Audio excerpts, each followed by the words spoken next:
Big boss ఎండింగ్కి వచ్చాక double elimination అయితే చేశారు. నిన్నొచ్చి టేస్టీ తేజ్ అయిపోయారు కదా. ఈరోజు సండే. ఈరోజు వచ్చేసరికి పృథ్వీ ఎలిమినేషన్ అయ్యాడు. సో టోటల్గా చూసుకుంటే మొత్తం 8 మంది ఉన్నారు హౌస్లో. అంటే ఫస్ట్ నుండి ఉంది నిఖిల్, పృథ్వీ, ప్రేరణ, నబీల్ అండ్ విష్ణుప్రియ. తర్వాత రీఎంట్రీ వైల్డ్ కార్డ్ ఎంట్రీలో వచ్చేసరికి రోహిణి, గౌతమ్, ముక్క అవినాష్. సో వీళ్ళలో ఈరోజు పృథ్వీ ఎలిమినేషన్ అయ్యాడు.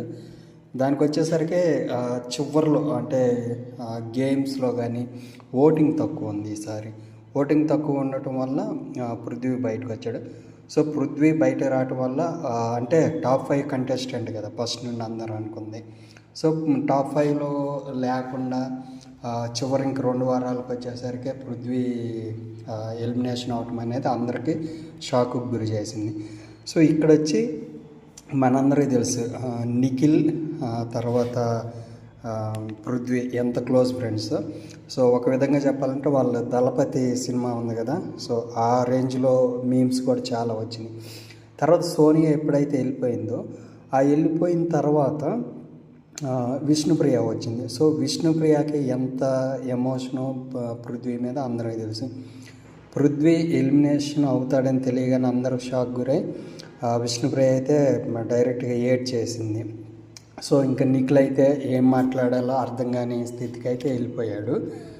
సో ఓవరాల్గా మనం ఏదైతే అనుకున్నాం చివరికి వచ్చేసరికి అదైతే జరగలేదు. అంటే టాప్ 5 కంటెస్టెంట్ కదా అందరూ అనుకుంది. సో టాప్ 5లో అయితే లేరనమాట.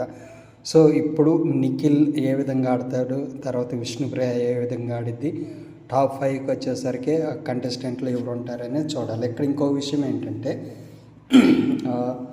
పృథ్వీ వెళ్ళిపోయిన తర్వాత 7 మెంబర్స్ ఉంటారు. 7 మెంబర్స్లో కంపల్సరీ నెక్స్ట్ వీక్ వచ్చేసరికి అంటే డబుల్ ఎలిమినేషన్ ఉండొచ్చు, లేదంటే మిడ్ వీక్ ఎలిమినేషన్ అయినా ఉండొచ్చు, లేదంటే చివరి వీక్లో ఏమన్నా చేయగలుగుతారేమో చూడాలి.